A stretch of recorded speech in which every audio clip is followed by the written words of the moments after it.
नमस्कार दोस्तों, आप लोगों का बहुत बहुत स्वागत है टीवी रिपेयर एंड इलेक्ट्रॉनिक्स में। दोस्तों, आज आप लोगों के लिए एक अच्छा सा वीडियो लेके आया हूँ बहुत दिनों बाद। आज मैं आप लोगों को एक इजी ट्रिक दिखाऊंगा जिससे इस टीवी का जो टिकॉन बोर्ड है उसको ज़्यादा छेड़े बिना आप इसका फॉल्ट को निकाल सकते हैं। तो पहले तो हम देख लेते हैं इस टीवी का क्या नाम है और क्या मॉडल है, कितना इंच का टीवी है। उसका बाद इसका प्रॉब्लम भी हम देखेंगे। तो सबसे पहले हम इस टीवी का मॉडल नंबर देख लेते हैं। इस मॉडल नंबर से हमको पता चलेगा कितना इंच का टीवी है। तो ये है इसका मॉडल नंबर 32LM576BPTC। तो ये 32 इंच का LED टीवी है। ये स्मार्ट भी हो सकता है, नॉर्मल टीवी भी हो सकता है। हालांकि ये स्मार्ट टीवी है क्योंकि यहाँ पे eMMC लगा हुआ है। प्रोसेसर अलग से है, देखने में पता चलता है कि ये स्मार्ट टीवी है। एंड्रॉयड तो होता नहीं है, LG और सैमसंग में स्मार्ट टीवी होता है। तो LG टीवी में आपको ये जो टिकॉन बोर्ड है इसको देखने को मिलेगा ज़्यादातर। और मैंने देखा है ज़्यादातर टेक्नीशियंस भाई इस टिकॉन बोर्ड को बहुत ज़्यादा छेड़छाड़ कर लेते हैं।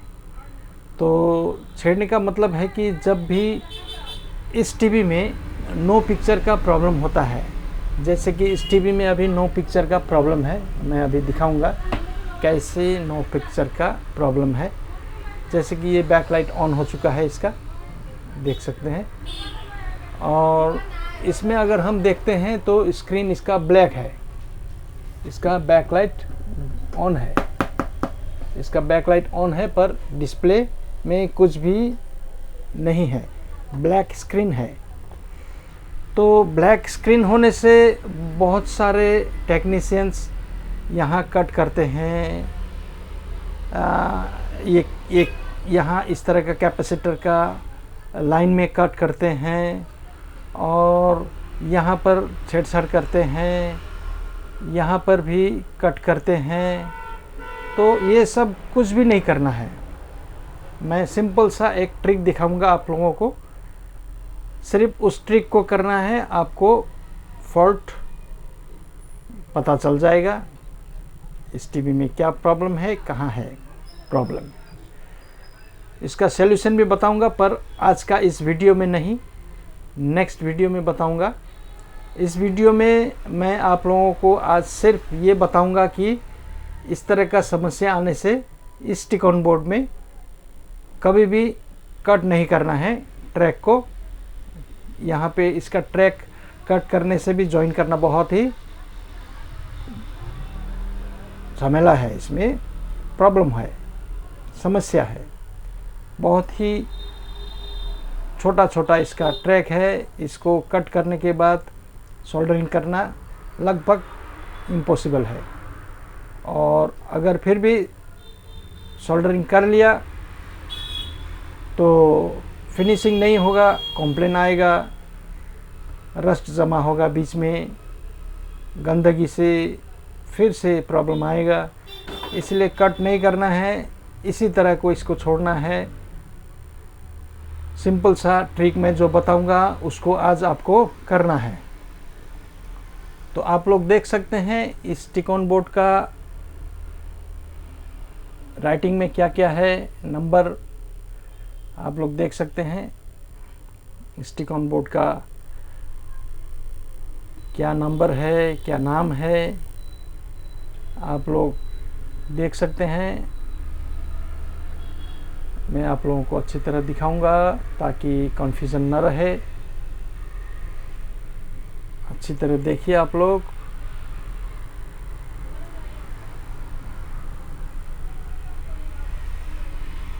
यहाँ पर क्या लिखा है, क्या नहीं है, किस तरह का टिकॉन बोर्ड है। तो ये है इसका टिकॉन बोर्ड। तो इस टिकॉन बोर्ड में एक तो ये DC to DC IC है, और दूसरा यहाँ पे गामा IC है, और तीसरा यहाँ पे लेवल शिफ्टर IC है। तो यही 3 IC से इसको, इस डिस्प्ले को बनाया गया है। तो यहाँ पर जो फ्यूज़ आपको मिलेगा, यहाँ पर 13 वोल्ट मिलेगा। इस फ्यूज़ में 13 वोल्ट मिलेगा, क्योंकि पावर सप्लाई 13 वोल्ट का है। तो यहाँ पे 13 वोल्ट मिलेगा। और यहाँ पर आपको मैं जूम करके दिखाता हूँ ताकि आप लोग समझ सके। यहाँ पे VGL वोल्टेज मिलेगा, V ऑफ लिखा हुआ है यहाँ पे VGL -8 वोल्ट मिलेगा। यहाँ पे आपको AVDD वोल्टेज मिलेगा 16 वोल्ट के आसपास। और यहाँ पे इस कॉइल का ठीक नीचे टेस्ट पॉइंट में आपको 7 वोल्ट मिलेगा। और इसका ठीक थोड़ा सा बगल में VGH वोल्टेज मिलेगा इस टेस्ट पॉइंट में। और यहाँ पे VDD 3.3 वोल्ट मिलेगा। तो इन्हीं वोल्टेजों को आपको देखना है और इस टीवी का या इस टिकॉन बोर्ड का फॉल्ट को पता लगाना है। तो चलिए मैं मल्टीमीटर में आपको दिखाता हूँ किस पॉइंट में कितना वोल्टेज है। फ़िलहाल टीवी ऑन है, आप लोग जैसे देख सकते हैं इसका बैकलाइट जला हुआ है, बैकलाइट ग्लो कर रहा है। टीवी ऑन है। इसको मैं DC में रख देता हूँ और ग्राउंड में, ब्लैक कॉर्ड को ग्राउंड में, रेड कॉर्ड से मैं आप लोगों को वोल्टेज दिखाता हूँ। आप लोग देखते जाइए। पहले तो मैं दिखाऊंगा आपको यहाँ पर ये जो वोल्टेज है। पहले मैं आपको ये AVDD दिखाऊंगा। अगर AVDD मिलता है तो लगभग हमको सब वोल्टेज मिलना चाहिए। इस AVDD में हमको यहाँ 0 वोल्ट दिख रहा है, यहाँ पर 0 वोल्ट है। इस AVDD में 0 वोल्ट है। और AVDD में अगर 0 वोल्ट है तो आपको ये VDD में 3.3 वोल्ट मिलना चाहिए, क्योंकि ये वोल्टेज इस IC का एनुअल वोल्टेज है। सोर्स वोल्टेज बोलने से भी होगा। तो यहाँ पर अगर हम देखते हैं तो ये 3.3 वोल्ट यहाँ पर प्रेजेंट है, यानी कि ये IC अभी रेडी है ऑन होने के लिए। किसी कारणवश ये IC ऑन नहीं है, प्रोटेक्शन मोड में चला गया है। ये जो टिकॉन बोर्ड है या ये DC to DC सेक्शन है, ये प्रोटेक्शन मोड में तब चला जाता है जब इसका AVDD जो वोल्टेज है वो कहीं पे शॉर्ट होता है। और ज़्यादातर इस डिस्प्ले में ये जो सोर्स कॉफ है इसका अंदर शॉर्ट होता है। तो हमें क्या करना है, यहाँ से शॉर्टिंग को यहाँ से कट करके शॉर्टिंग नहीं देखना है। जब हम कोई केस में या ज़्यादातर टेक्नीशियन लोग यहाँ कट करते हैं, यहाँ पर कट करते हैं तो डिस्प्ले में इमेज बनता है, क्योंकि जो कॉफ में शॉर्ट हो रहा था वो शॉर्ट हट जाता है और ये IC प्रोटेक्शन से चला जाता है। तो ये नहीं करना है, हमें किसी भी तरह का ट्रैक नहीं करना है, ना ही इस साइड में लेफ़्ट साइड में, ना ही राइट साइड में। तो कहीं भी कुछ नहीं करना है, हमें सिर्फ एक काम करना है जो कि यहाँ पर आप लोग देख पा रहे हैं, ये जो ABDD पॉइंट है, ये जो टेस्ट पॉइंट है ABDD टेस्ट पॉइंट इस रजिस्टर के साथ में कनेक्टेड है। तो इस साइड में हमें ABDD मिलेगा। यहाँ से ये रेजिस्टेंस होते हुए डिस्प्ले में इनपुट होता है, ठीक है। तो ये जो रजिस्टर है ABDD का रजिस्टर, अगर हम इसे ओपन कर देते हैं, निकाल देते हैं, तो जो डिस्प्ले में शॉर्ट हो रहा था या इस कॉफ में शॉर्ट हो रहा था, वो शॉर्ट हट जाएगा और हमें यहाँ पर ABDD वोल्टेज मिल जाएगा, यहाँ पर और इस टेस्ट पॉइंट पर इस साइड में नहीं मिलेगा क्योंकि हमने रजिस्टर को निकाल दिया है। तो यहाँ पर जब ABDD वोल्टेज मिलेगा तब ये जो VGL वोल्टेज है यहाँ भी वोल्टेज बनने लगेगा, और यहाँ पर जो VGS वोल्टेज है, ये जो टेस्ट पॉइंट है, यहाँ भी VGS वोल्टेज 30 वोल्ट का आसपास बनने लगेगा। ये 7 वोल्ट बनने लगेगा। ये 3.3 वोल्ट तो बन रहा है, पहले से बन रहा है। तो इस तरह से हम बिना ट्रैक काट के भी इस टीवी का प्रॉब्लम को निकाल सकते हैं। तो चलिए मैं एक बार इस रेजिस्टेंस को ओपन करके आपको सारा वोल्टेज दिखाता हूँ। तब तक के लिए मैं इस वीडियो को पॉज करता हूँ। तो दोस्तों, मैंने ABDD का रजिस्टर को निकाल दिया है और अब हम देखेंगे कि इस ABDD का जो सप्लाई रजिस्टर है उसे अगर हम निकालते हैं तो बाकी का वोल्टेज बनता है या नहीं। तो हमने यहाँ पे देखा है कि एक रजिस्टर निकाला हुआ है। ये जो रजिस्टर है, ये रजिस्टर निकाला हुआ है। ये है ABDD का रजिस्टर। यहाँ पर हमें ABDD वोल्टेज मिलता है। ये वोल्टेज इस रजिस्टर के थ्रू यहाँ से डिस्प्ले में चला जाता है या कॉफ में चला जाता है। तो अभी अगर हम यहाँ पे वोल्टेज देखते हैं तो आपको यहाँ मल्टीमीटर में क्या दिखता है, ये देखिए।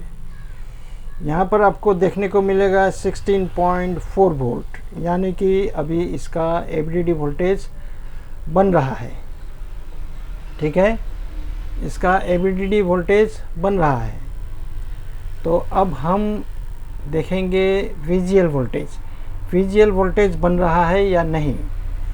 तो मैं अगर यहाँ पे मल्टीमीटर को रखता हूँ VGL में, थोड़ा जूमिंग का प्रॉब्लम है, आप लोग कॉम्प्रोमाइज़ कीजिएगा। तो ये देखिए, यहाँ पर है VGL टेस्ट पॉइंट। ये है इसका VGL टेस्ट पॉइंट। तो ये VGL टेस्ट पॉइंट में हमें वोल्टेज, यहाँ पर आप लोग देख सकते हैं, -8.7 वोल्ट, यानी कि -8 वोल्ट है।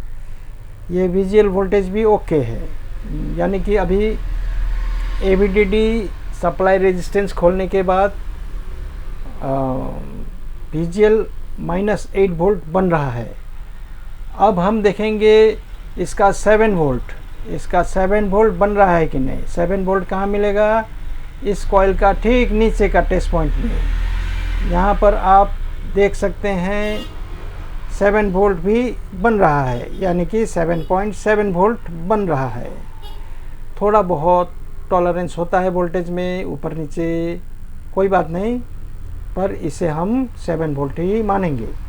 तो 7 वोल्ट यहाँ भी बनने लगा है ABDD सप्लाई रेजिस्टेंस, ये रजिस्टर खोलने के बाद।